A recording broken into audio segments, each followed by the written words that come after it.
First of all, what are we talking about here? Suicide bombers. Suicide bombers. You know what I mean? And these people live right next door to it. And it's beautiful. It's absolutely a beautiful place. But that's their threat. Their threat is 300 meters. A guy could come over with a vest or in a vehicle and try and blow up these houses or blow up these people that are just living on the side of a mountain in community, trying to just live good lives. And so it's like, okay, well, let's help these people.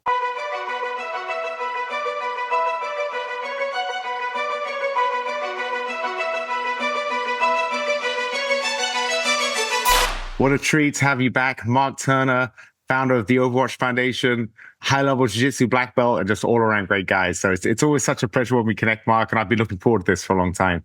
No, thanks for having me back on. I mean, your show's obviously doing fantastic, right? And the book and everything. We've kind of sort of talked since the book and all that, but congrats on all that. And so, yeah, it's good to be back. Thanks for having me. Oh, thank you, brother. Well, Mark, what's been so cool for me from afar is watching how you found this incredible sense of mission and purpose with the Overwatch Foundation. So I'd love to kind of start a little bit. I know we talked last time, but a little bit with that for people that aren't familiar with you about all the amazing work you're doing and just how it all came about, because it's such a great story. I still actually can't believe it. It's, we around the time of the Afghan pullout, when our country pulled out of Afghanistan, I'd been kind of disconnected from veterans and from the military and from that kind of stuff for a while. And I just kind of, when I saw that happening, I just wanted to get involved and wanted to do something. So sent a couple of texts out and stuff and got some responses about, hey, let's do something here and help with the Afghanistan situation. So the wheels started turning with that. It wasn't anything. It wasn't like, let's sit down and create a nonprofit and build something. It wasn't that. It was just, let's just get involved. And then very close to that, if you remember, I think that was 2021 at this point now, 2021, Hurricane Ida happened right around the same time as the Afghan pullout. So a few guys jumped in a truck and we just hopped on social media and was like, hey, we need gas money and we need food to feed people once we get down to this hurricane, send it to our PayPals. And so we did the hurricane. We did 2 trips to that hurricane. And then at that point, I kind of was thinking, look, we can get some guys together and we can maybe help some people. We had done some trips with the Afghans here in the States. They were stationed at various military bases. So we were helping out there and had some success with that. And so I kind of had this idea, like maybe we could put a non-profit. And I didn't think of a non-profit. I just said, non-profit, it'll be good. People will donate and stuff. I mean, I didn't know what I was doing. I just knew I needed an organization and thought a non-profit would be good. So we started the non-profit. We got a 501c3 designation. And then that next year, obviously Ukraine kicked off. And so, the story goes, I have a friend, he's Ukrainian, and he wanted to go home and see his family. And I told him, look, man, you've never been in the military. You don't know what's going on there. You can't just show up there, sort of thing. I said, so we'll take you back and spend time with you there and make sure you get back to the States safely. And then from there, the locals, the military heard we were there and just asked if we would help. And so that kicked everything off. I mean, it kicked everything off from training the military, from brand new recruits into the Ukrainian army to special operations in the Ukrainian army, helping relocate people from the east to the west of Ukraine, and then helping get people to the States on special programs that were going on for humanitarian use. Multiple families we were able to get over with that. And it was amazing. We've done 6 trips to Ukraine. And then I always wanted to get involved in Israel. My faith is based in Israel and that kind of stuff. And so I wanted to get involved in Israel. So obviously we know October 7th happened, but before October 7th, we were there in May, like beginning of May, end of April. And then we were there again in July. And, it's impossible to get into Israel. I've had some people who are way better at me than this say, how in the world did you get involved in Israel? Like, how did you get in? How did they let you in? How did they let you do some of the stuff you're doing there? And we just kind of got lucky. I had a couple of contacts and were able to get ourselves set up. We were doing a lot of work down in the Gaza area in some of those kibbutzim that we've all heard about. We were working in Naperville, we were working in Berry, and we were building some projects down there, and everything was going well. And we were just about to go again in November. And I actually was on the phone texting with one of our contacts in Naperville 40 minutes before the attack started on October 7th. And we were just chatting just about general stuff, some ideas about what we were going to do when we came over that November. And it was less than a month we were going to be coming over. And then, of course, we start getting word that the attacks were happening here. And then I'm back on the phone trying to get a hold of Ilan and never heard from him again. He died on October 7th, defending Najalos. I had another good friend in Berry that he died defending Berry. And I wanted to hop on a plane right away and get there. But we took a couple of days, got some money, got some supplies, and we were there. I think we left on October 10th and we got there on October 11th. And then since then, we've done 5 more trips. We've done 7 trips total to Israel. I just got back last week. Actually, we're recording this on a Sunday. Last Sunday, I was in Gaza. I was actually in Gaza last Sunday. So, yeah, it's been really busy. We're working in so many different communities there with so many different units and security teams, primarily in the West Bank, and we've done some stuff in the Gaza area as well. But primarily, what we've been doing is in the West Bank. Because it's in some very dodgy areas, some really contested and very sort of vulnerable areas as far as Israelis are concerned. And that's it. We've just been non-stop since that's happened in Israel since October 7th. Mark, the one phrase you said is, I just got involved, and you didn't really know what you're doing, but you just got involved. And there's so much wisdom and there's power in those words, because so many times people have the idea, like, I'd love to do whatever it is, but I don't really know how to I don't have everything in place, so I'm just not going to do it. And you're the perfect example of something where you're just a good guy who you have a lot of skills and you wanted to use them for something. And I guess your patriotism kicked in with the debacle with the Afghan disaster. And I know a lot of people felt the same as you, especially former people that have served in the military. And then you just started doing things, and then it just grew from there. And I think there's so much wisdom and there's so much power there, because you're proof that you just have to get started and learn along the way, because no one has it all figured out when they start anything. It's like trying to be a competent grappler the first day you go on a jiu-jitsu mat. It's like, well, no, it's going to take some time. Yeah, and it doesn't just apply to what I'm doing now. Obviously, what I'm doing now is very unique, and I don't encourage anybody to do what I'm doing now, because it's not easy, and it's a lot of sleepless nights, and it's just not easy. But anything, whether it's business or I hate when people plan to plan. Like they set up meetings to set up more meetings and that kind of stuff. It's like you're never going to get anywhere with that, and it's important to have a plan. I mean, that you have an incredible business and you have to have a plan. But as soon as you take your first step, the plan changes, right? The plan is a snapshot. It's you have to plan because you need that place to actually step off of. But it's just a snapshot of that moment before you take your first step. Because as soon as you take the first step, everything changes. And so many people panic when everything changes. And it's like, that's expected. That's of course everything changed. It's supposed to be that way, And so when people put too much time into the planning and not enough time into just taking action, it drives me crazy. I mean, we had that with the Israelis. Obviously, I love Israelis. I love Israel. But Israelis are a very special kind of people. And I'm not talking about Jews, right? I'm talking about Israelis. And so we got these contacts in Israel. This was before we were ever there.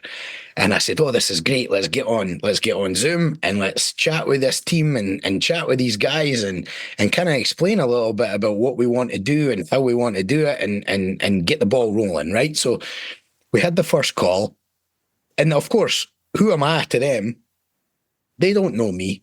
And and they don't, what I'm asking for, the access I'm asking for, and the stuff I'm trying to put into place, it's not normal. Nobody does this. And so they're kind of looking at me cross-eyed. And, it was a lot of like, so wait a minute, what are you trying to do? And how are you trying to do it? And I just said, we had 2 calls. And I just said to a couple of guys, I said, you know what? I'm done with these Zoom calls. Let's just hop on a plane and go sit across the table from these guys. Like, let's fly to the Middle East. Let's drive down to the Gaza border where these guys are, and let's just talk to them. And so they see us face to face and we can show them. And so that's what we did. It was much different because it was the same kind of looking at us cross-eyed, like, well, wait a minute, what's really going on here with these guys? Are they trying to screw us over? Is there some sort of backdoor thing going on, you know? But they saw how genuine we were, and they saw how sort of abstract and outside the box we were. And they just sort of said, they must have just thought, like, if these guys are willing to come all this way, something must be here. And that's what kicked it all off. And I still think today, if I never just got on that plane and went there and sat across from them, I don't think what we've done in Israel, I mean, we've saved lives in Israel. We've stopped terrorist attacks in Israel. It's been, what we've done has been incredible, absolutely incredible since October 7th. But if I didn't hop on that plane, I'd probably still be trying to knock on the door just to get into the country.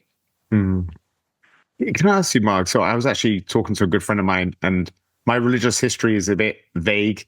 I remember Bible study as a kid. I went to a very religious primary school in England.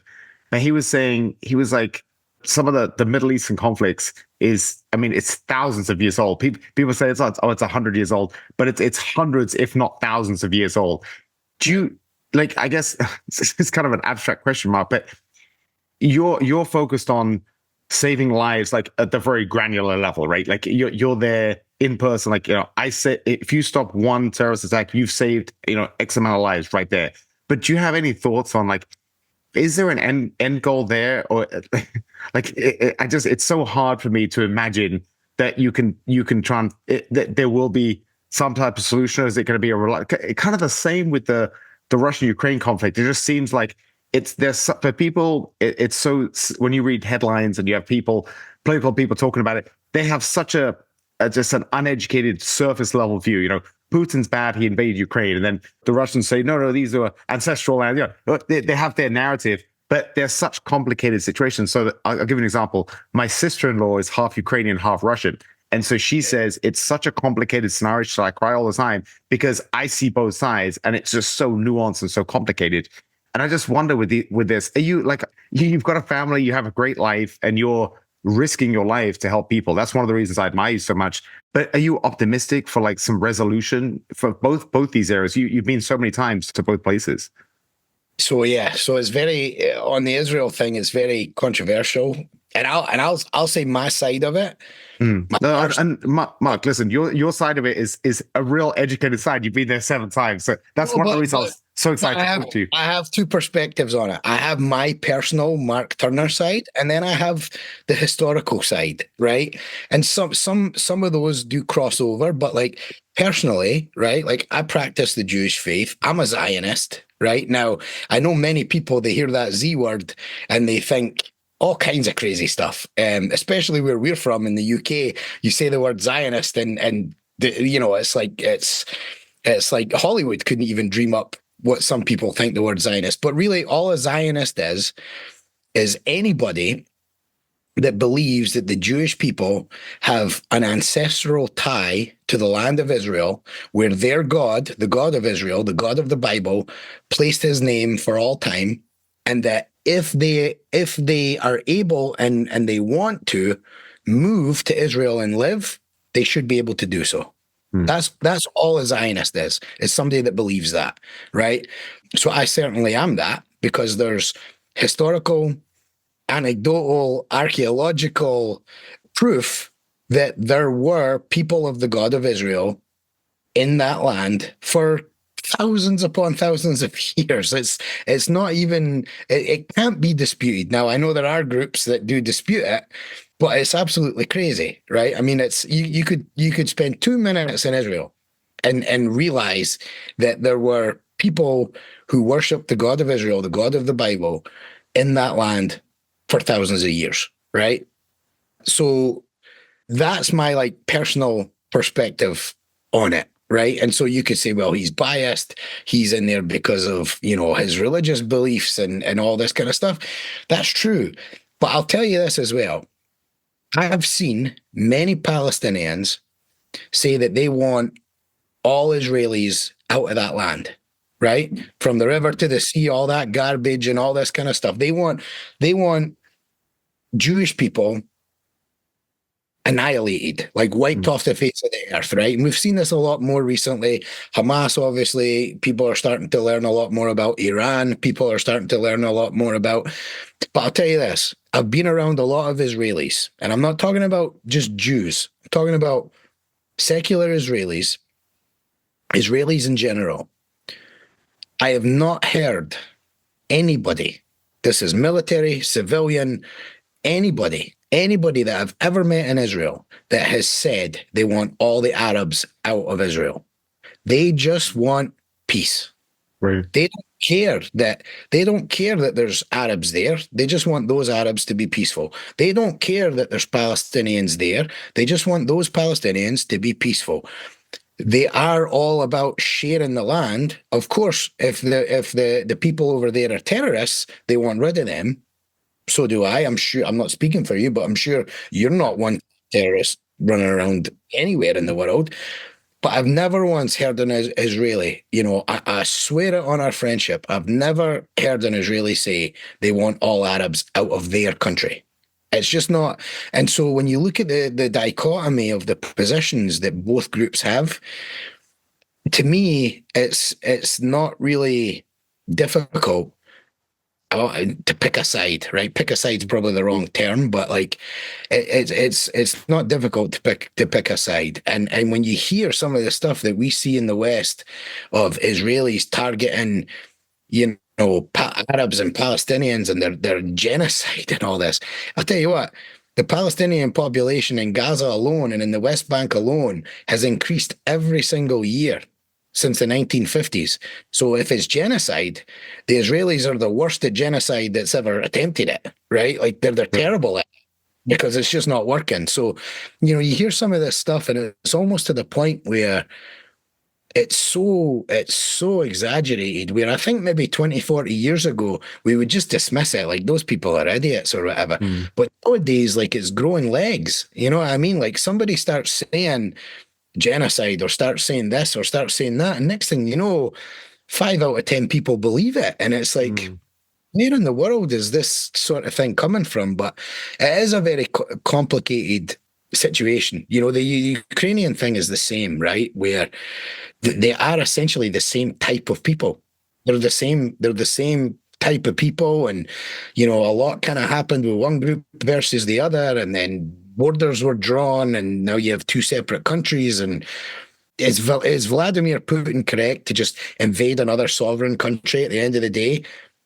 I don't think so. I don't think you can really justify anybody doing that for. I mean, what reason has he actually given? He hasn't given a reason. There's a lot that people have tried to deduce, like obviously with the NATO thing, right? Yes. Like he didn't want them being part of NATO, so did he do it because they were inching closer to that? Maybe. And I can see his point there. But the second you do that and you take that drastic action, of course there's going to be repercussions to that and consequences to that and another side to that. And so, yeah, when you start getting into it, it is very, very complicated. It's, and the Israeli one is very strange too, because I see a lot of people in the West that don't really understand how Israel is and how Israel functions. They don't understand that there are Arab parties in the Knesset, right? There are whole Arab political parties in the Knesset. And in fact, the last election that Israel had, the Arab party played a huge part in who controlled the government, right? And so they're very influential there. And Arabs are allowed to be in the military. They're allowed to be in the police force. There's Arab judges on the Israeli Supreme Court. They're allowed to be lawyers, doctors, teachers. The Arabs in Israel have as much rights as any Israeli. And I mean that when I say it, right? They have as much rights as if you go to Tel Aviv, right? And we walk down the street together, you could have 3 houses. And one could be, a Jew. One, there could be an Arab. And the next one, there could be a Christian on the same street next door to each other. And there's no issues. But you go to the West Bank, where the Palestinian authorities control in certain areas there, and there's a big red sign, right? There's a big red sign. I'll text you a picture of it, and it says, look, this area is controlled by the Palestinian Authority. We will not ensure safety of any Israeli citizen that enters into this area. Do not enter, keep out. Now, you won't see that anywhere in any Jewish settlement or Jewish community where they say Arabs are not welcome. Mm. So, but people don't understand how that works. Now, they could say, but Arabs in the Palestinian Authority controlled areas of the West Bank, they don't have the same rights as Israelis in Israel. And that's true.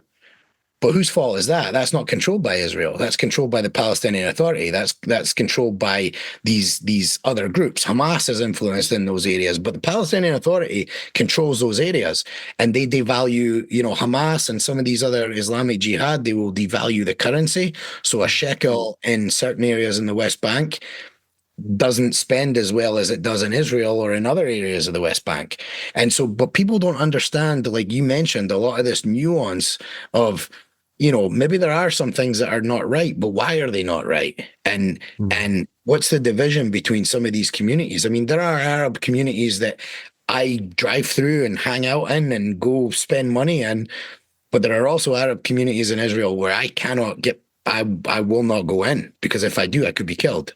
There's nowhere in Israel where they're saying that, where you can't go in or anything like that. So, but people don't understand that in the West, and it's this in an age where information's a fingertip away, literally a fingertip away. How can we not get that information properly? Right. But also, I think, Mark, the subtleties of, like, for instance, I know right now the US seems like, obviously the Civil War, we were more divided, but we seem very, very divided right now between left and right. But it's the same. I was hanging out with a wonderful Israeli CEO when I was traveling, and I went to Antarctica to run the marathon, and he was on that trip. We spent a lot of time together, and he was telling me, he's like, Israel is pretty similar, and correct me if I'm wrong, this was a few years ago, so it might have changed. But he said, it's very divided between I don't know if it's left and right or whatever, their two parties, and the country is pretty split down the middle. So for instance, it's like so ignorant. Someone from the US says, oh, I hate Israel because the policies of one party. But yeah, but half the country could hate his policies, So there's just so many subtleties there that it's just, I love talking about this stuff, because the older I get, the more I realize that when I was young, I used to think, if I read certain books and I learn certain things, I'll have figured things out. And the older I get, and hopefully the wiser I get, Mark, I realize that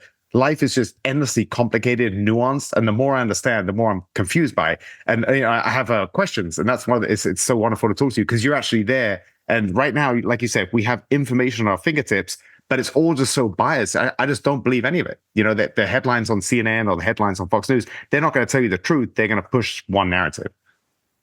Well, a good example of that, look at what happened yesterday with the raid that the IDF did to rescue the 4 hostages, right? I mean, it's a current event to whenever the audience is watching this, but that happened yesterday. And you see outlets like CNN, even CNN, they didn't say that the hostages were rescued. They said the hostages were released. Now, there's a massive difference between rescued and released. Right? Released would be Hamas saying, here's your four of these 120 something hostages. Here you go. We're releasing them to you. Rescued means a team of special operators went in there, conducted a raid, and rescued them. Right? And so CNN knows what happened. You can't tell me CNN doesn't know what happened. But yet, when they decide to put that on a chyron, or they decide to put a headline out, they specifically choose the word released. And then it turns out that at least one of those hostages was being held in the home of an Al Jazeera reporter in Gaza. And so you go, okay, well, we're done with Al Jazeera.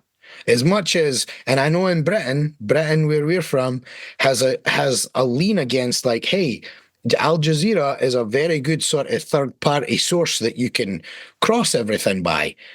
And, there's Al Jazeera is connected very well to the BBC and all this kind of stuff through media partnerships and all this, the last 10, 15 years or so. And, and I've looked at Al Jazeera as like, okay, whatever, it's that source.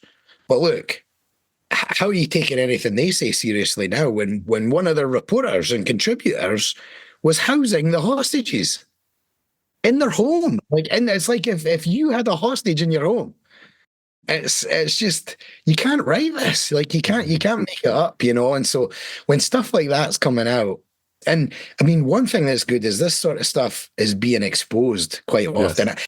I think back, I studied a lot of like World War One, World War Two.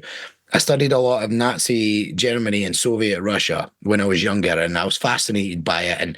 And obviously there was a lot of propaganda and a lot of ways that you know, those countries were able to control their population through information and things like that. And you know, one thing they had, their propaganda is obviously very easy to put out, but what really makes propaganda strong is the inability to sort of expose it. Right. And I think back when you look at the 40s and stuff, it was very easy to hide any sort of the holes in your propaganda. Nowadays, though, this stuff, you know, we expose this stuff left, right, and center, and we might see it and laugh about it and sort of just chuckle and be like, look how stupid they tried to put this out, and look at all the holes in it, and it's exposed quite easily. But we leave it at that. But really what's happening, there's people that still believe it. Yeah. Even with the Swiss cheese size holes in it, they still believe it, and they still sort of take it and run with it. And to me, that's what's fascinating. You know, I mentioned it earlier, in the age now where you can get information while you're sitting on the toilet. You know what I mean? It's unbelievable, this day and age. And yet we still are quite hoodwinked when it comes to things. It's baffling to me.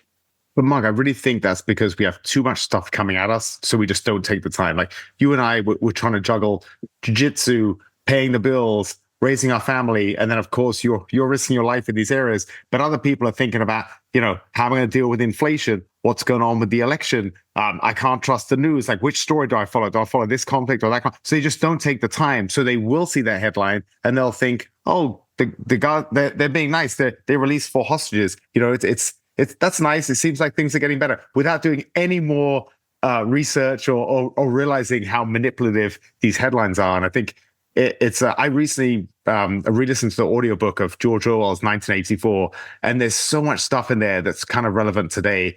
And it's really scary. So I'm really glad you brought that up, because I think even just if there's one thing people get out of listening to this, is just be a bit more careful with the news sources you trust. Because I remember having a real I was very disillusioned, because for a long time, BBC was supposed to be, you know, in America, you always had the CNN versus Fox News, the left and the right, different media outlets. But in England, we didn't really have that, right? For the longest time, we just had BBC, and they were supposed to be kind of factual in the middle. And now they've been, you know, they've gone one side, and they're putting out biased news. And that was a real, I remember when I kind of realized that, it really bummed me out. It was a few years ago, because it's becoming so hard to get those neutral stories.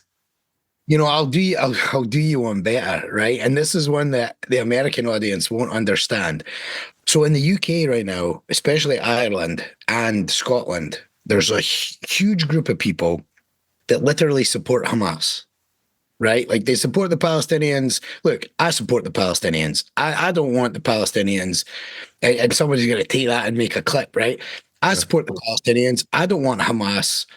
And I'll explain later, if we get into what we're kind of doing in Israel on what we've seen in Gaza with what the Hamas does with the Palestinian population.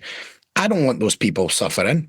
I don't want their government, who is a terrorist group, suppressing them and hurting them and denying them rights and that kind of stuff, right? I don't want that either. I don't want that for any group of people.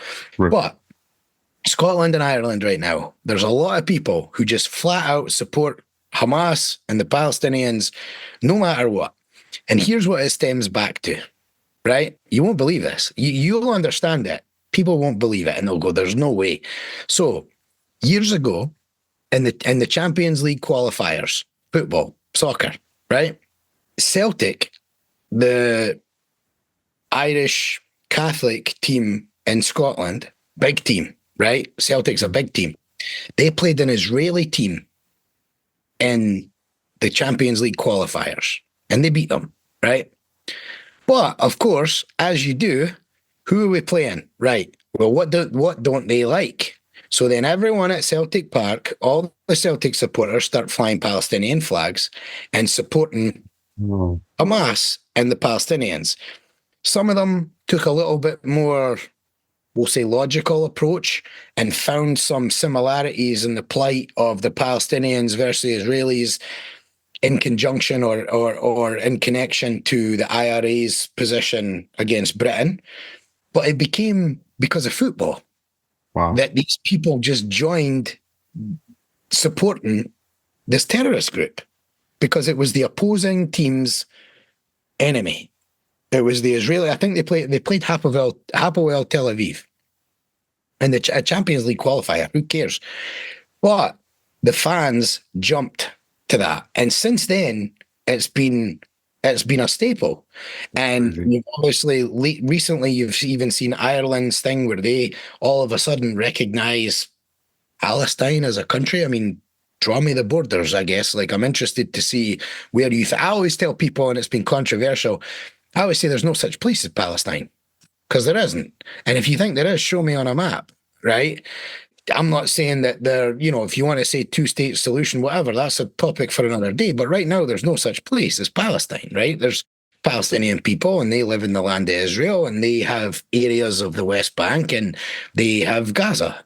But it just, the fact that it came over a football match in that region of the world is crazy. Yeah. But Mark, I'm really glad you said about the subtleties. You said, you feel for the Palestinian people.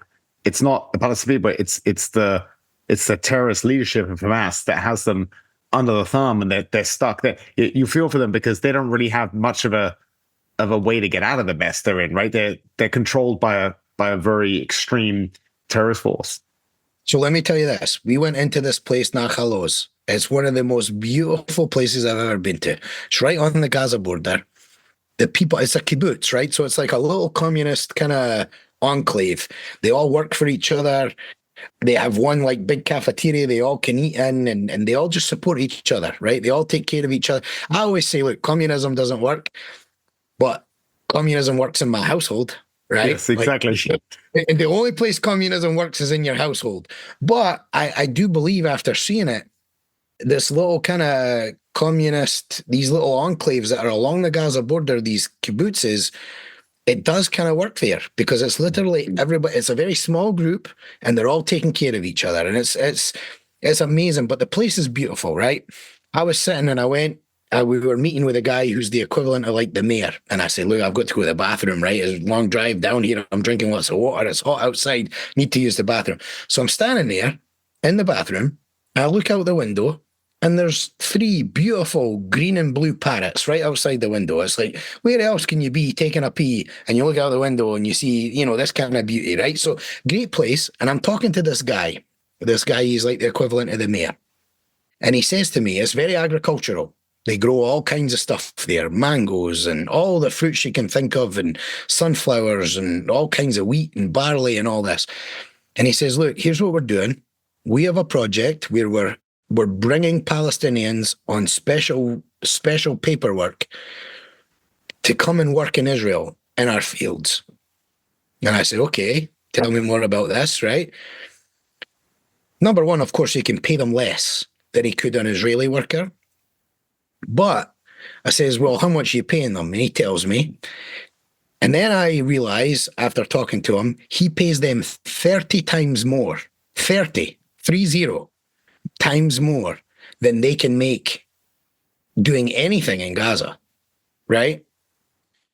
And so I said, okay, well, you're paying them 30 times more what they can make in Gaza. I said, do they live here, like in the kibbutz, or do they go home? He goes, no, they go home. He goes, they can be standing in the field and they can see their neighborhood in Gaza. That's how close these things are. You're talking 400, 500, 600 meters, right, from houses in Gaza. And so he goes, they can see their neighborhood where they work. And I said, well, if you're giving them 30 times wages and they're going back home, isn't Hamas taking that money? He goes, well, there is a tax. Hamas does take money from them. And I said, well, aren't you funding your own terrorism? Because Nahal Oz is one of the places that was most rocketed from Gaza, right? Targeted. And it would make you cry. They're sending balloons. They'll send 30 balloons, like kids' balloons, with an incendiary device in it. And so what happens? 30 balloons come over. The kids all run to it. As soon as it lands, it blows up, right? And I've seen it. I've seen the incendiary devices. I've got pictures of them, and so that sort of stuff. I said, aren't you funding your own terrorism if you're giving these people exorbitant amounts of wages and they go back and Hamas takes a chunk? He goes, I don't see it that way. He goes, the way I see it, I'm showing these people that we don't hate them, and I'm showing them that there's a better life for them outside of Hamas. And I was like, I can get behind that. Like, let's do more of that. Let's get you some funding so you can hire some more people and blah, blah, blah. Now, at the time, that's an incredibly romantic idea. And to me, that it makes total sense. And it was amazing that he was doing that. And other kibbutzim were doing that as well. Ultimately, there's some things saying that possibly led to kind of the October 7th thing, right? Where we actually had people bring us maps of hand-drawn maps of certain locations, houses that had safe rooms, and you could see there's trees here, and you come around and you go in this room, and here's where the safe room is. And so how did they get that inside information? Probably intimidation from the Palestinians that were working in Israel on the Gaza border that had access to these homes and these locations and all this kind of stuff, whether they turned it over willingly or whether they were forced to, right? You know, somebody puts a gun to your head and says, tell us what you know, or we're going to kill you and your family. Yeah. People can easily flip there. But I mean, that's a thing where you hear, you know, every Jew wants to kill every Israeli. Well, this guy's hiring because he doesn't want rockets landing in his village anymore. And he's trying to show these people, look, we are good. We'll take care of you. And he said it was funny. He goes, sometimes we didn't just give them cash. He goes, sometimes we would take them to the shop, to the supermarket, and we would buy them groceries for that week or clothes for their kids. And he goes, they'd be going back across the border to Gaza, like overloaded with like bags of food and clothes and stuff like that. So they weren't just always giving them straight cash because they knew Hamas was taking it. So, I mean, that's a thing you never hear about in the West. When have you ever heard that on CNN or even Fox News or anywhere? You just don't hear about that kind of stuff, you know. And that's the stuff, that's the information, like you talked about, that people are just missing, and it starts to paint the real picture of what's going on when you get the full picture. It's so interesting, Mike. In the horrors of war, there's still this beautiful stories about just humanity and love, and it's such a dichotomy, and it's so hard to get your head around it. I heard this story about someone went to, it was Craig Jones, I think. He was in Ukraine, and he said there was a coffee shop that there was some explosion nearby, and all the glass shatters the windows, and the barista keeps making the coffee because like life goes on. So you think they'll be like, oh, I'm gonna go and take shelter in case there's another explosion, but they're like, no, life goes on. So it's just so hard living in America in a peaceful place to try and imagine bombs going off, windows shattering, and you just keep making the coffee. You know, life just goes on. Yeah, I mean, I've seen war in a few places now, obviously, and it's you know, obviously there's horror, right? I mean, there's horror, there's things that keep me up at night, obviously, but there is beauty in it as well. And I know that sounds weird. That makes me sound like a warmonger or something, but there is a lot of beauty in war, and that's hard to understand until you've sort of seen it. And I think even hearing a story like that, or like what I had mentioned, it's still hard to comprehend that. You know what I mean? But once you see it, it's sort of hard to explain. But once you see it, you just, there's horror and beauty in war. It's a strange thing. Mm. Mark, you mentioned some of the things you're doing in Israel. I'd love to talk about that if we can, because it's just like I said. I think I'm a pretty smart guy. I try and keep abreast of what's going on, but for me, that situation is just so murky. It's hard to understand because I know from the Western media that I'm seeing a lot, it seems like the Israelis have all the advantages just technologically and financially, and the people they're fighting have nothing. So, but I know that it's a lot more subtle than that. And one thing I love about what you're doing, Mark, is it doesn't matter. If there's a war, it's the most awful thing. So it doesn't matter technically which country is at fault or whatever it is. You're going in there and you're taking people with the skills that you have, the military skills. And I think the statistic is there's 4 times more deaths from suicide than there is from combats from these veterans. So they have these skills and they have these demons, and you're giving them this incredible outlet to use their skills to do humanitarian aid in these places. So that's why I'm such a big fan of what you're doing, and it's an honor to be, on the board of your charity group, Overwatch Foundation, because I love the fact it's so easy to sit back and point fingers and be like, oh, it's this side at fault or this side at fault, but no one's actually doing anything to help. And you're risking everything, and you have a lot to lose, Mark. It's not like you don't. You have a lot to lose. You have a beautiful family. You have a thriving jiu-jitsu school, and you're still going and putting yourself in danger to affect real people's lives. And I don't know if you heard that story, Mark. There's a beautiful story about two people walk on a beach, and all these starfish have washed on the shore. And one of the guys is picking one up, and he's throwing them back, and then pick another one up, throwing them back in the water. And the friend he's with says, why are you bothering? There's hundreds and hundreds of these things. You're not going to save them all. And he picks up another one, and he throws it back, and he says, well, I've saved this one. And I think that's such a beautiful way to live life. It's so easy to say, oh, there's all these problems in the world. What can I do? I'm just going to put my head down and be selfish.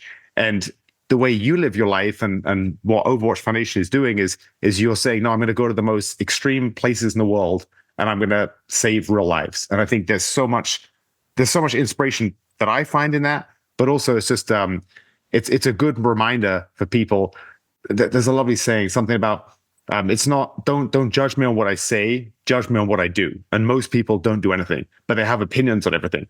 And so I'd love to hear a little bit more about the real work that you're doing there, because it is amazing. Like you said, every time you don't know how many lives you're saving if you stop a terrorist attack, because you don't even know how much carnage and damage it's going to cause, but it's a lot.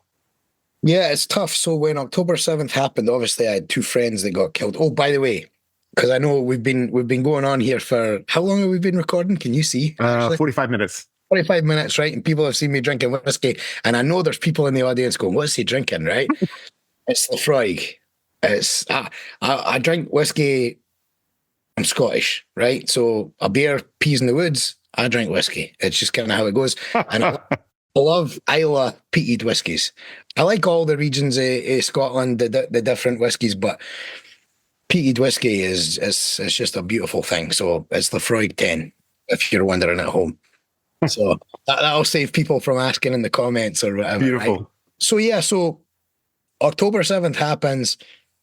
It was very personal to me. Like I said, I was on the phone with a friend 40 minutes before the attacks kick off, and then just never, I still have all those messages on my phone, and it makes me want to cry just even thinking about going back and just looking at that text chat, So it was personal for me, but it was like, just get on a plane and go. And to be honest, I never had a plan. It was just get to Israel and we'll figure out what we need to do. And that's kind of how it happened. It was unexpected. A friend of mine said, look, I just got called to go to Gaza with my unit. He lives in the West Bank, right? He goes, I just got called to go to Gaza, but you guys can stay at my house. I had been to his house before. He goes, you can stay at my house. He goes, and in fact, my wife and kids will come back and they'll stay there if you're there, because they'll feel safe if you're there. So I said, okay. And I'd been to his home before. I'd been there very briefly to sort of shower, freshen up, and then head to the airport, right? He lives nowhere near the airport, but it was like a place to go. We had just been out on a patrol. This was in the July time when we went, and it was like shower, quick hour nap, and then we're going to go to the airport. But I didn't understand the area he lived in. So we got there. Perfect. This is where we're going to be. But he said this to me. He said, look, we have a security team in the community, in the settlement, but all the guys have been sent to their units. So the security team is like a skeleton crew. And he goes, it's not the most experienced guys. He goes, just do me a favor. While you guys are doing what you're doing, check in on them and see if they need anything. Okay, not a problem. So the first day we check in, you see a couple of the guys that are running the thing, and we just saw, it was very funny actually. So they live 200 meters. In fact, yeah, from the back gate, it's less than 200 meters. They didn't have a back gate at the time, but from the back gate now, 200 meters, there's this Hamas village, right? And you go through there, and so he's showing us around, this guy. He's showing us around the whole settlement, the Israeli settlement. Okay, this is what we have. This is what we've been doing. Here's where we do our patrols. And we're like, okay, well, we need to kind of help here a little bit. Then he takes us to the Hamas village, and he walks us through. Now, I'm in the same kind of clothes you're wearing right now. I didn't have any gear on. And he's parading us through. It was him, two other IDF soldiers, and they had weapons, they had their gear on, but we just were walking through. It was like, mate, it would have been nice if you would have told us where we were going. We could at least put a hat on, you know, like a hard hat on kind of thing, you know. And so we're walking through here, and he paraded us through just to basically show us off. You know what I mean? Like, hey, we have dudes here with us, sort of thing. Well, my goodness, we didn't really sort of realize where we were at the time. But what we saw was 200 meters, like I said, there's a Hamas village, and they live near these two mountains, these two big hills. On the other side of these hills is a massive sprawling town or city that is very loaded with Hamas. So right away we see this place is very vulnerable. The security team is very inexperienced. Their leader not so much, but the rest of the team is. We need to help these people. Right? Now, what does that mean? Number one, we need to make sure that the area they have, because it's all families, wives, kids, families, just living, trying to live their life, super vulnerable now, right? So our thought was, let's make this a difficult target. Let's put some things in place. Let's kind of build their perimeter up. Let's put a proper patrol in place. Let's teach them some tactics. Let's put them in the right places to where if something happens, they can defend their homes, right? And that's what we did. We spent a lot of time training them. We that's kind of one of our home bases. We have two home bases in Israel now in the West Bank, but that became our first one.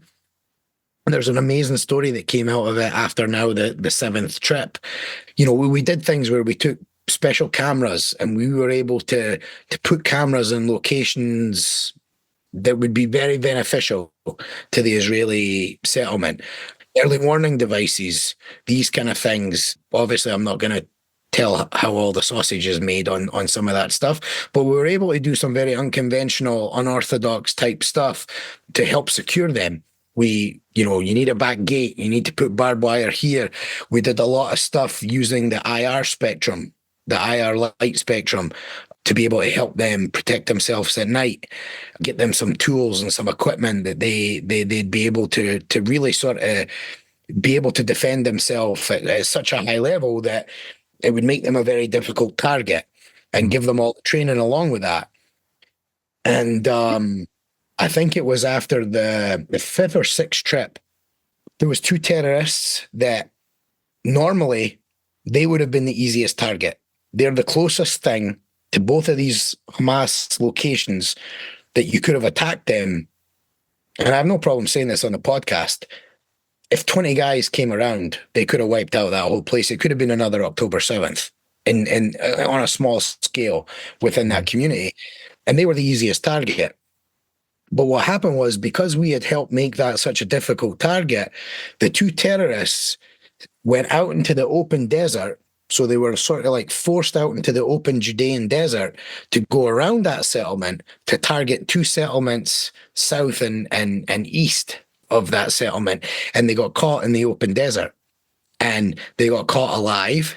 And so what that does, they turned them over to the Shin Bet. And I have pictures of all this. I can show you and if you want to post them, you can post them. I don't know if you can edit these in, but I'll kind of show you the route that they took around the settlement, and pictures of the guys. You can cover their faces, but pictures of the two guys after they were apprehended, and the weapons they had, and all this kind of stuff. And when you're able to sort of build a project like that, and then you see results like that, it's like, I remember when that came in, it was a few weeks before we went on the next trip, and I was just like, I was pumped up. I was dancing. It was like, goodness, get me on a plane right now and get me somewhere else where I can do this again. You know what I mean? Because we can enable these people, and we can affect change where that saved lives. I mean, those guys were going around that settlement to go kill other people. And the reason they couldn't get into that settlement is because we had helped make it really, really difficult, and a really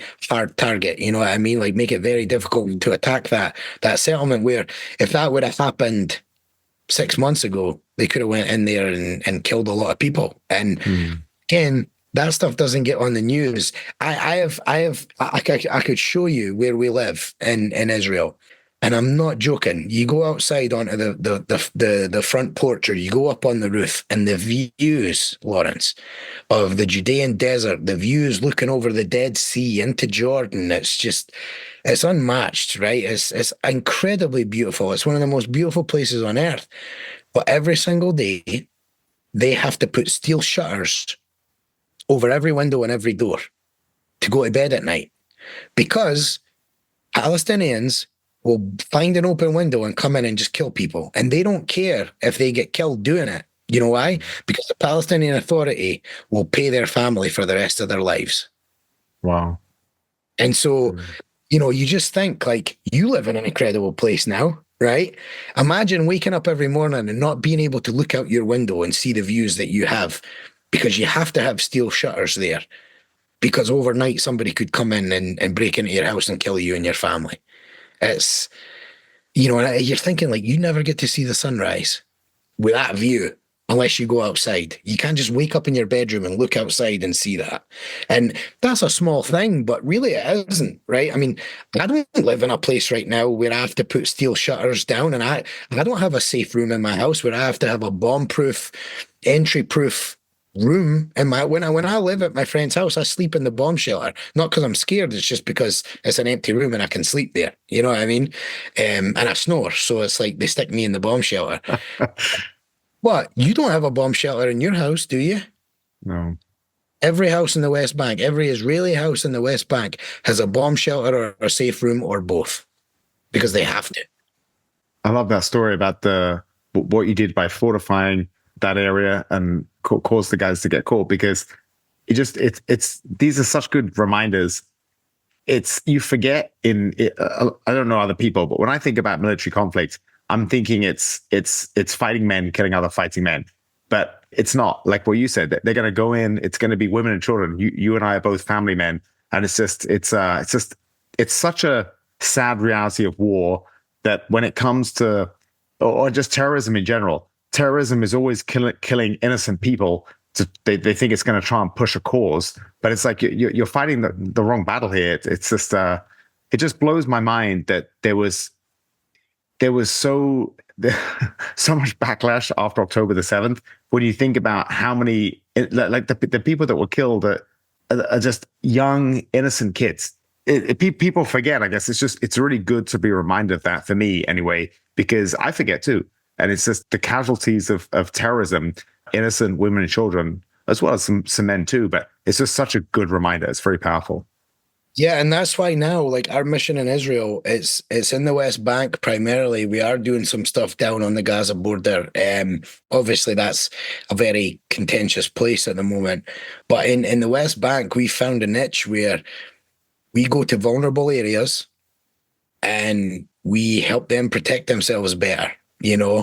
There's one area, it's absolutely beautiful. It's built into the side of a mountain, this Israeli settlement, and it's like this.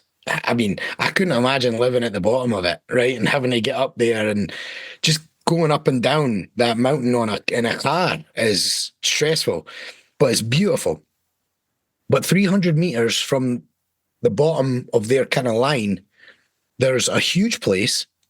I don't mind mentioning it because it's a huge sprawling place. You won't really know what Israeli settlement I'm mentioning.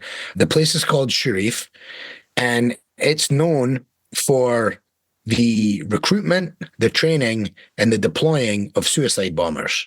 Now, the next neighborhood over from me does not recruit, train, and deploy suicide bombers. And I'm sure the closest house to you, where you live, is not recruiting, training, and deploying suicide bombers.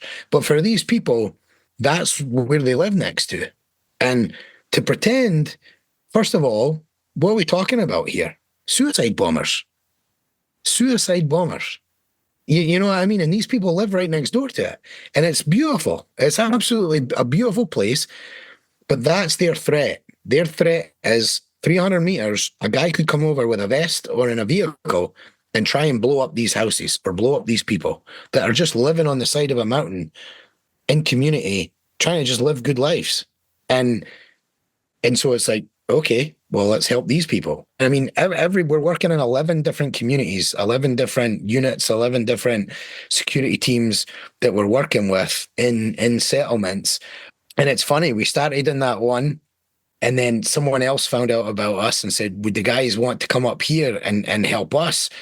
So we go up there and we start working there. There's kind of two communities up there. Then they rope in another one. And then it starts getting out. Hey, there's these guys coming around and they're, shit hot and they're doing this and they're doing that. And okay, well, can they come and help us? Can they come and help us? And we just say yes. Yes. Well, how much is it going to cost? Nothing. We're not charging it. Just feed us if you want to feed us, but if you don't feed us, that's fine. Right? I mean, it's and we just go and we spend, people say, how long are you going to stay for? Like, we only have one day that we can spend with you. How long are you going to stay for?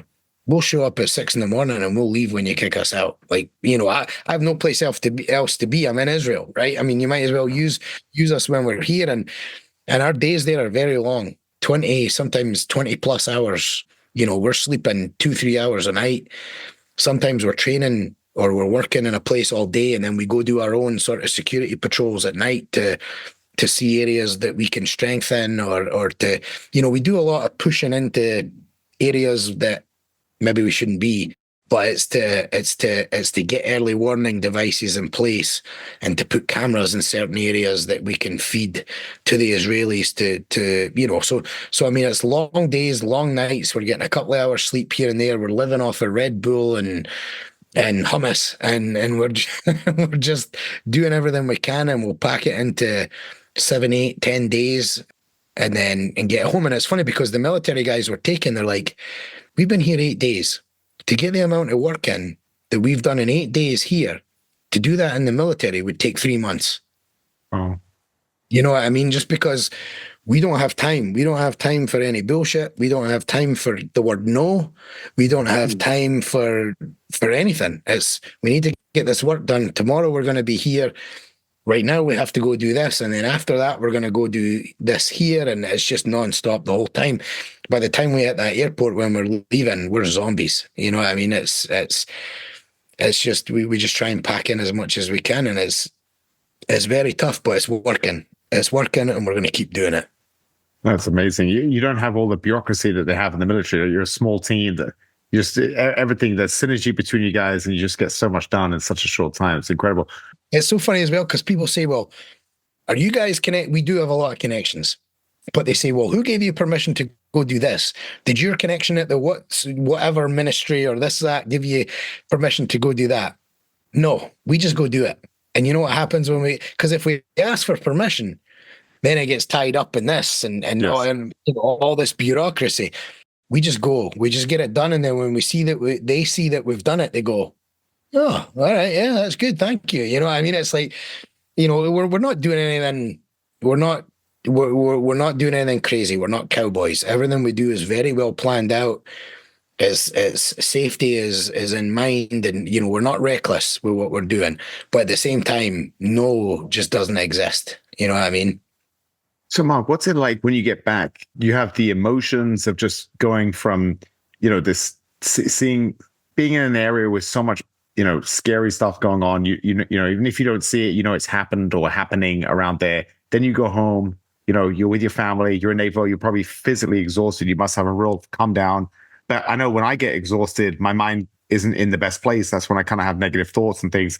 So you must be going through so much. I know you're a strong guy and you've got a strong mind, but that just listening to that must be, I'm thinking about how tough that must be just mentally going from back and forth, and you're at home, and then I'm sure, your family needs you, your wife needs you, your kids need you, and you get back and you're still trying to recover from whatever it was, the 10 days of just hectic craziness with no sleep. Yeah, that's difficult, right? I mean, I've had a very rough week. I got back on Tuesday. We're talking on Sunday. I got back on Tuesday, and the last however many days, it has been difficult. The car ride home from the airport, you're thinking, all right, I got this. Stuff's spinning in your head, like we're going to get ready for the next trip. I need to make sure the guys are okay when they get home. And then you get home and it's like, oh my goodness. You know what I mean? It hits you. And it's very hard to explain. There's frustration, maybe some anger, obviously you're exhausted, right? It doesn't hit you till you're home and then you're exhausted. I mean, it's funny, we've been joking. Right now we're recording this at 7:42. Like last night I stayed up the latest I've been all week, and it was 9:30 or something I stayed up till. And I'm talking like it's just crash, absolute crash. You can probably hear it in my voice. My voice is shot. But yeah, the emotional side of it is difficult, and you have to kind of catch yourself. I mean, I have some young kids. You can't let that stuff get in. You can't be shouting at them unnecessarily, right? Like just for no reason. You can't do any of that stuff. And you have to really catch yourself, or it can get out of control quite quickly. And my days of that should be gone. This now is me willingly doing this. And so it is in the front of my mind when I do come home. And we do a lot to try and help with that stuff. Let's go to dinner. Let's go do this. Let's go do that. Let's, to try and get back to that stuff. But it is difficult. It's really difficult. The emotion of it. I mean, I've had a couple of times this week where I've just wanted to hop back on a plane.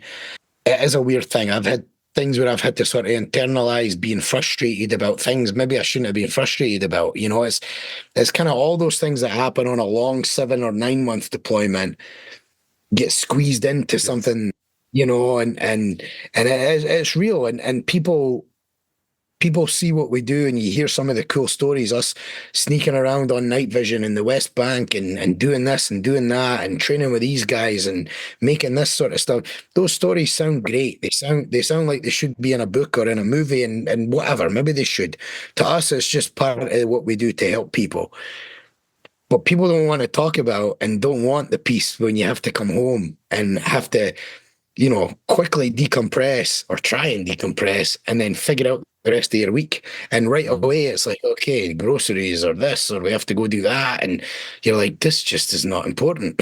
But it is important, right? It's real life. It is important. But coming from what we were doing a few short hours ago, it just messes with your head. But yeah, I mean, I am getting better at trying to deal with that. And a big thing is making sure staying connected to the guys and making sure that they are in the right place as well. It's not an easy thing. It really isn't.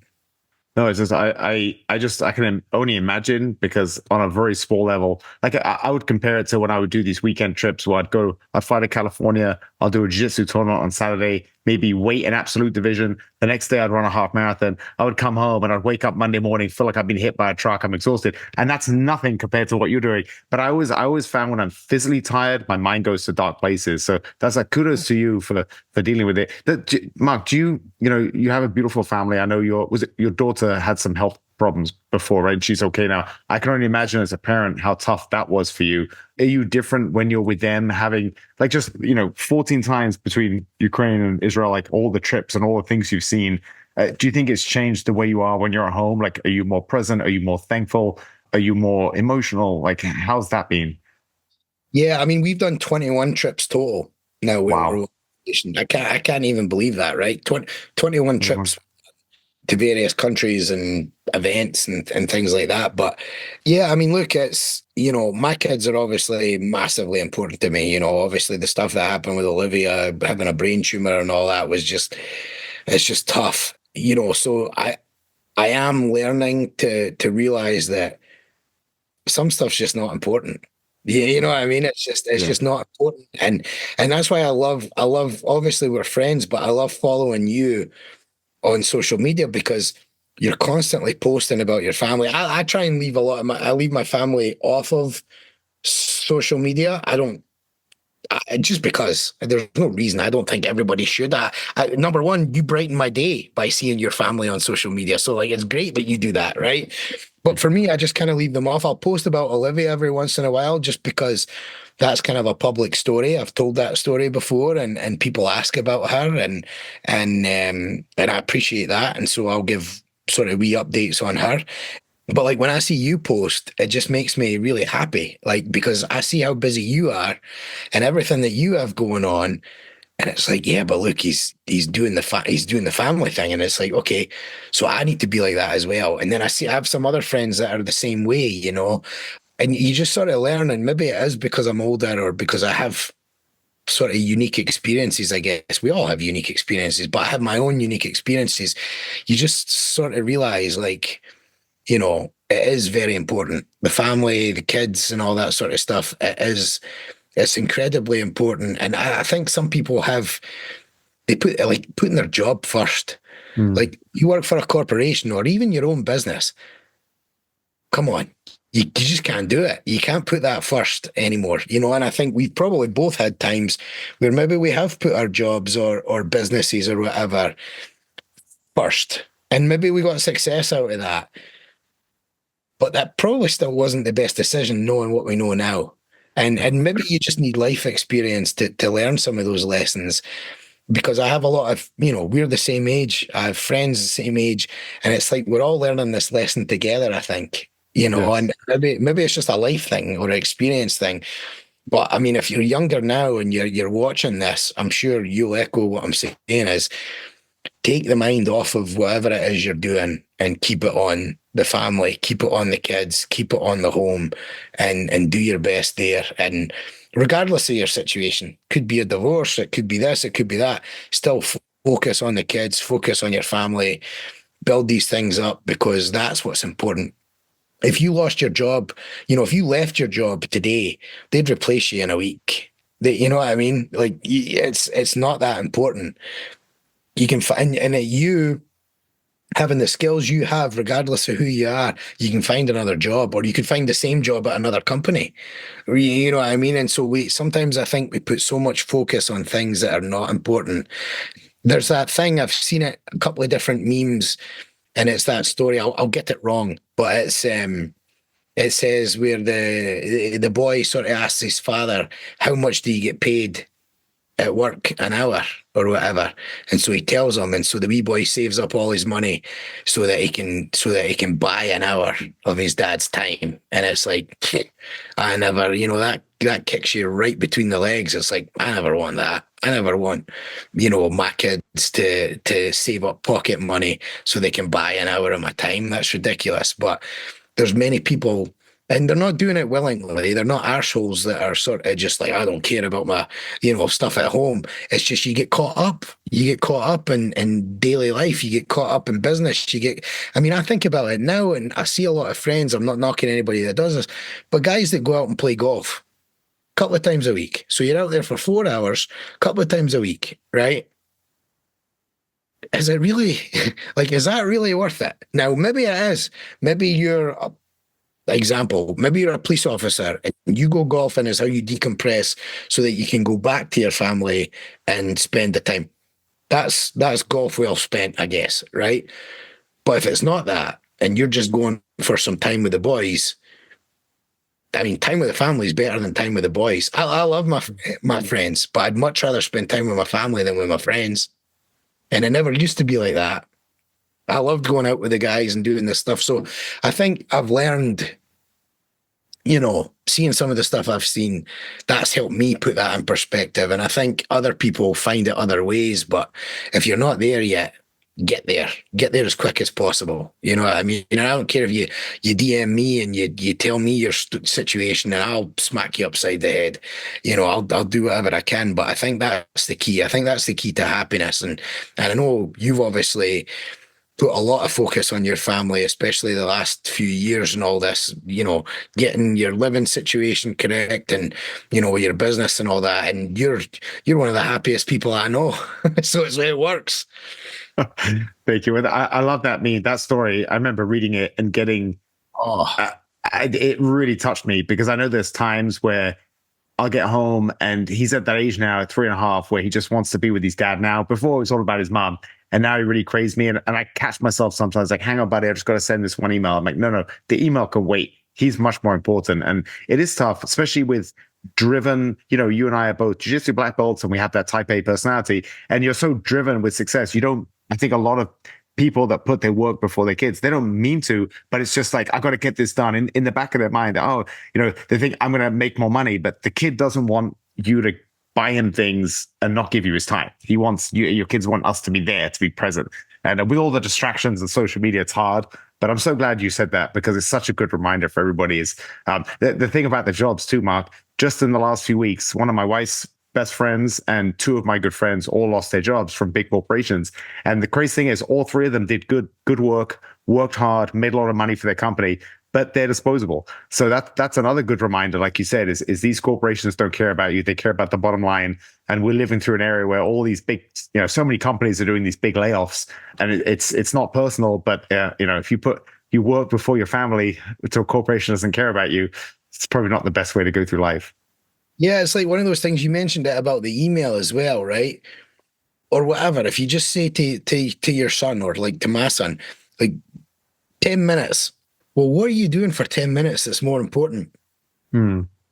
If you can ask that question and you can answer it, fair enough, I suppose. But I think you'd have a hard time. I think you'd have a hard time answering that. Like that 10 minutes, who are you talking to? Bob from accounting you're talking to for 10 minutes. That's more important than than your son tugging on your, the side of your shorts, or on the side of your shirt. It's like Bob can wait. You know what I mean? And I wasn't always like that. I really wasn't. But now it's like I don't even think about it. And so going away is hard. To me, the great thing is we can keep it to 10 days maximum, sort of thing. The longest trip we've done with Overwatch was to Ukraine, and it was 17 days, I think it was. Right? Wow. That's the longest one. It might have been 21 days, but that's been the longest one we've ever done. Most of the time it's 6, 7, 8, 10 days, something like that, right? And number one, the guys can sell that to their wives. Like, look, I'm not going for Mark doesn't need me for 7 months or 9 months. He needs me for 7 days or 9 days. You can sell that a lot easier to the family situation, especially because none of us are getting paid, Yeah. And so, imagine knocking and going talking to your wife and being like, yeah, Mark wants me to go with him to the West Bank and to snoop and poop around there for 10 days, and I'm not going to get paid for it. It's like, wait a minute, So it's a much easier sell to the family, but at the same time, you're away from everything for you're away from everything for 10 days, and it is hard because, again, you think, well, if we're up here, it's easy to make phone calls and stuff, but you're on the other side of the world, and yes. We're out doing stuff when you can't just stop and take a phone call or make a phone call. So it does get tough, but yeah, I haven't properly mastered that, but we're doing much better than we were. I think the guys we're doing much better at trying to handle that stuff as possible, giving each other reminders. Hey, call home today? Did you, what's going on with this? Or, kind of in the beginning, we're asking each other, what's going on at home while you're gone? Oh, well, so-and-so has a this and a dance recital or a ballet thing or a soccer game or whatever. So then it's checking up, hey, Lawrence, how was your son's soccer game? Oh, and so you now have to have talked to them because you sort of have to report it back to me, right? And it's kind of informal, but it's just a small thing. We do a really good job at taking care of each other. Obviously, with what we're doing, we're taking care of each other, but also taking care of each other sort of off the work field as well. And that's been something that's been learned over 21 trips, because we probably weren't doing that very well in the beginning. It was just mission. Mm-hmm. Well, one thing that I love about what you're doing, Mark, is you're doing great work and you're saving lives and you're helping a lot of people, but you're also utilizing these skills of these, ex-special forces, ex-military people who have all these skills. And I feel like there's, I remember reading, it was the Yugoslavian civil war in the 90s, where there was a lot of brutality. And some of the people, especially the men, said they were depressed after it ended because it gave them so much camaraderie. And in this world, so many people have a lack of meaning. And I'm sure it just gives them so much purpose. It's like you said, it's so hard for a lot of them to leave their families and risk their lives and, be away from work. And I'm sure if there's costing them money and not just time, but it's, in terms of the bigger picture of their life, it must give them so much meaning to utilize their skills for the greater good of humanity. And I think that's what's so beautiful about what you're doing is these are not normal people. You're not a normal person, Mark. You're a special person, and special people need a bit more. They're not going to be happy just sitting around doing day-to-day things like most people. Yeah, I mean it's amazing to see. I mean, these guys, the two guys that were with me on the last trip, absolutely incredible Marines. One of them right now actually is the head. He's one of the top military instructors at the Marine Special Operations Command at the moment. And he actually was able to come with us, even though a new class had started where he was training special operators in this very specific discipline that's very well coveted. And he was able to come with us and stay 2 days past that class starting and kind of give his knowledge and experience to the guys we were working with in Israel. And that's an incredible thing to have on the team, having a guy at that high level currently. I mean, he's entrusted with training Marine special operators in this specific discipline, right now. And so that was absolutely incredible. And so having guys like that on the team, we can do anything. I mean, I wake up in the morning and I don't really care what goes on. We had a really dodgy time on the last trip where we kind of got stuck in East Jerusalem. There's parts of East Jerusalem that, I mean, Wild West, right, to say the least. So we got stuck there. We kind of had to go through this area, and we were kind of laughing and joking, like, not being cowboys about it, but it's like, we know what we're doing. We can get through this. So much so, in one point, we were getting so bogged down in traffic, and we stick out like sore thumbs, obviously. And it was like, all right, here's what we're going to do. We're going to get out, and we're going to control the traffic so we can get out of here. And that's what we did. Where otherwise we would just be sitting there kind of peeing down our legs at the situation. And, stuff like that comes up. There's not a day that I wake up when I'm with, guys like that and I go, oh, geez, how are we going to do this today? Or if this happens, we're going to be in trouble. There's a plan for everything. The execution is very, very high level of everything we do. And it just makes it makes us be able to accomplish more, because when problems come up, they're not really problems. It's like it's like a speed bump. You just, you see a speed bump, you're like, oh, there's a speed bump.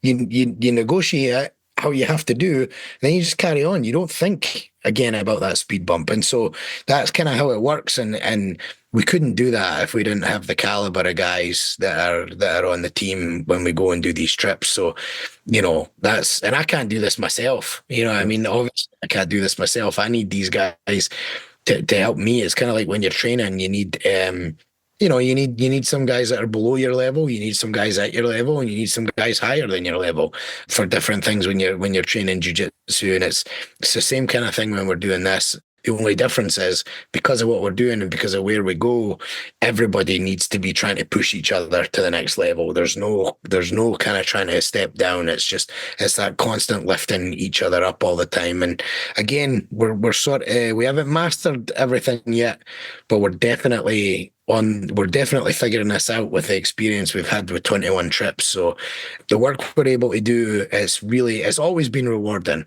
But at this point, I kind of feel like there's nothing that we can't do. We're having huge success in these areas. And it's just really, it's the fruit of a lot of very hard effort that's went into it all, Yeah. I want to be respectful, Mark. I don't want to take up all your evening, but I do want to ask you one more thing, because you have an amazing school, BJJ Lab in Naperville, and I was there for the Damian Maia seminar. It was so cool to see, you just got this incredible school, great students, a lot of people there. And actually, the last podcast I recorded was with a good friend of mine from Australia, and he's a philosopher and a poet, and he's written all these books, and he talks about how many people lack meaning in their life, and kind of a lot of young men have no rites of passage.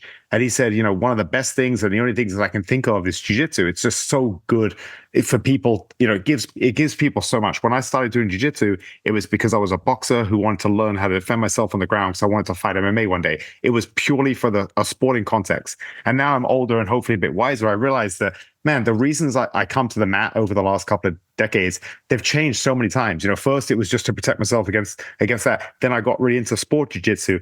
Then it was an outlet from the stress of my life. Then sometimes now it's literally just to see some people I like that I need some camaraderie and to be around some good energy for 90 minutes. And there's just so much benefit. There's so many different benefits. And on a mat with 50 people there, they're there for every different reason under the sun, but there's so much positivity there. And it must be incredible for you to see your own school flourishing and just play a part of that. But I'd love to hear your thoughts on just the philosophy of jiu-jitsu and why it's just such a powerful tool, not just for its effectiveness in self-defense and in MMA, but just for all the just the mental benefits for people in living today with all the stress around us, and people lack meaning. And it's such a beautiful community that I just feel I'm so proud to be a part of it.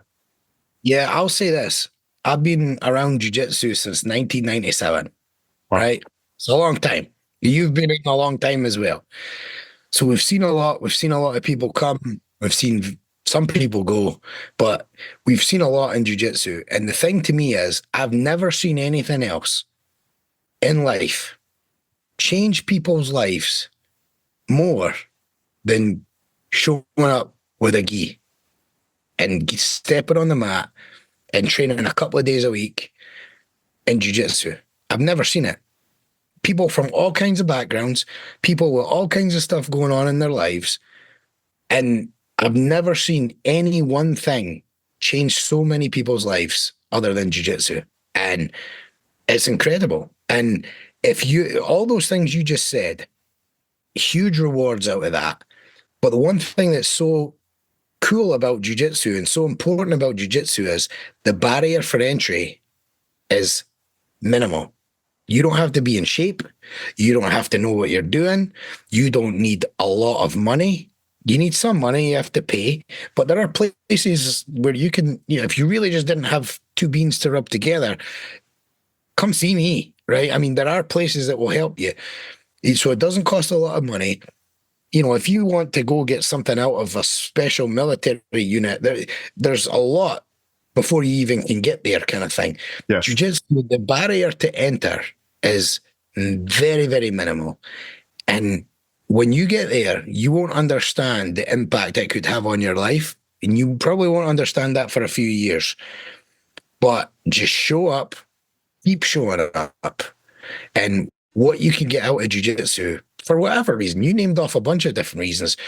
Who cares, right? Because I don't need the same reasons as you.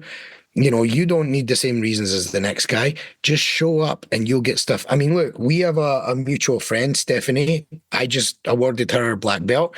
She's a phenomenal competitor. She walked in about 10 years ago to my academy, and she just wanted a different way of working out. And you know her journey, right? And she's had a lot of stuff kind of happen in her life off the mat. And jiu-jitsu's completely changed her life.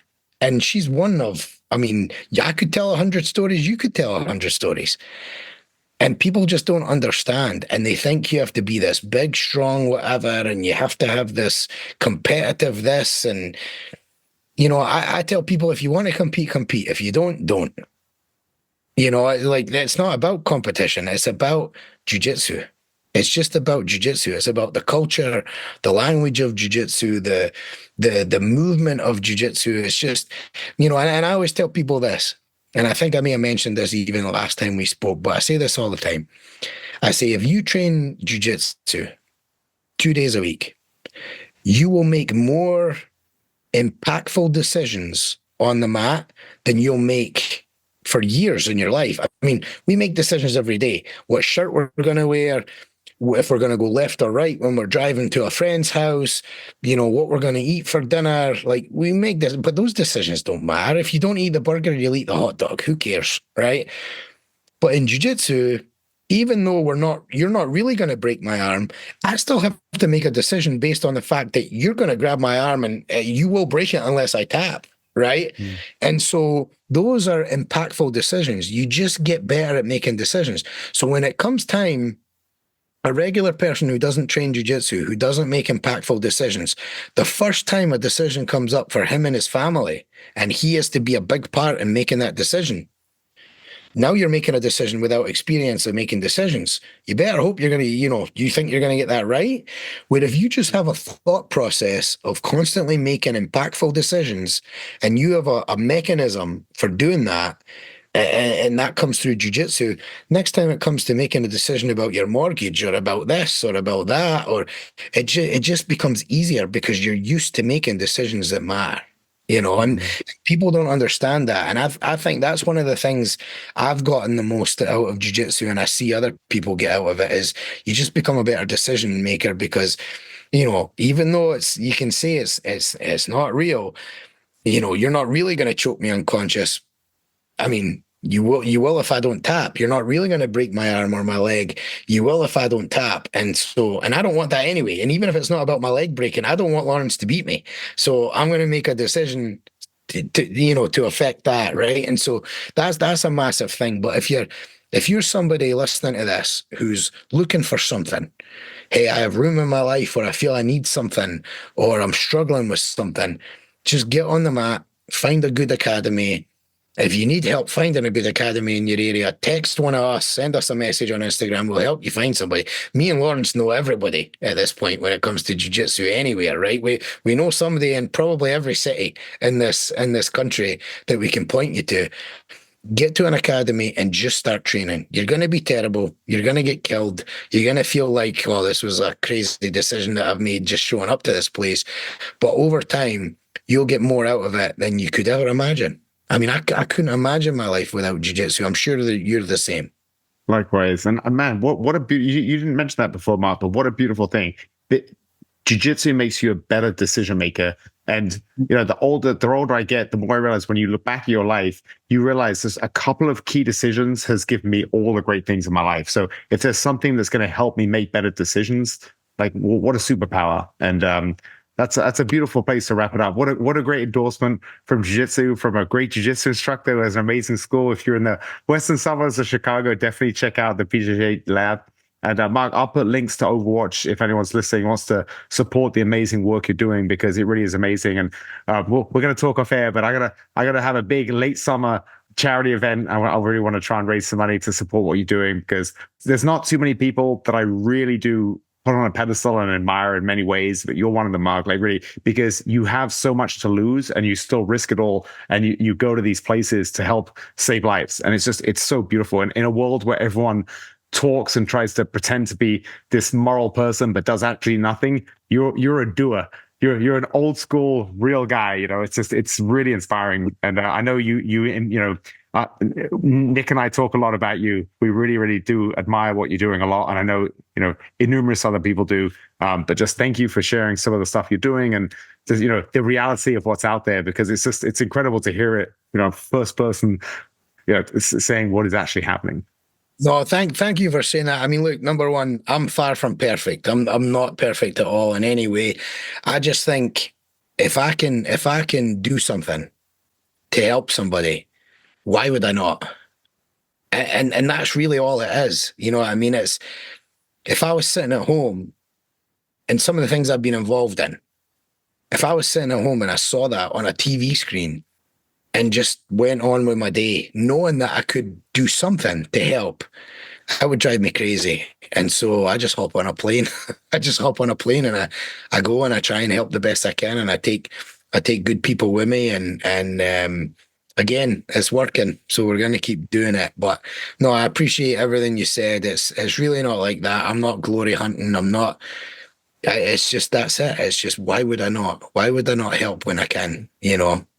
No, it's really inspiring, and it's really beautiful to see. Like you said, it was something that you just said, I'm going to start doing and just get involved, and it's grown to the levels it has. So many trips, so many people behind you, and it's going to keep growing. So it's really awesome to be a small part of, and it's an honor to be on the board. And I'm really looking forward to us doing great things in the future, Mark.